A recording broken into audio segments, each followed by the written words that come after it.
बुलेटिनच्या सुरुवातीला बातमी आहे बीडमधील ओबीसी मेळाव्यासंदर्भात। बीडमधील ओबीसी मेळाव्याला मराठा समन्वयकांनी विरोध केला।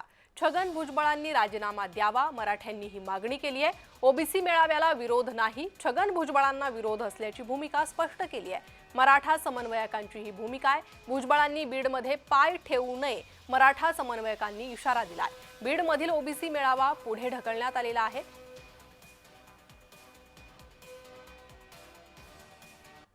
भुजबळ महाएल्गार सभेच्या निमित्तानं बीडमध्ये येत आहेत।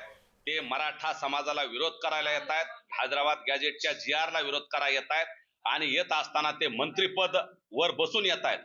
म्हणून एकतर त्यांनी यायचं तर मंत्रिपदाचा राजीनामा देऊन इथं आलं पाहिजे किंवा शेतकऱ्यांना प्रति हेक्टरी महाराष्ट्रातल्या 1 लाख रुपयाची मदतीचा GR घेऊन इथं आलं पाहिजे, तरच भुजबळाला आम्ही बीड जिल्ह्यात पाय ठेवू देऊ, अन्यथा त्यांना आम्ही बीड जिल्ह्यात पाय सुद्धा ठेवू देणार नाही।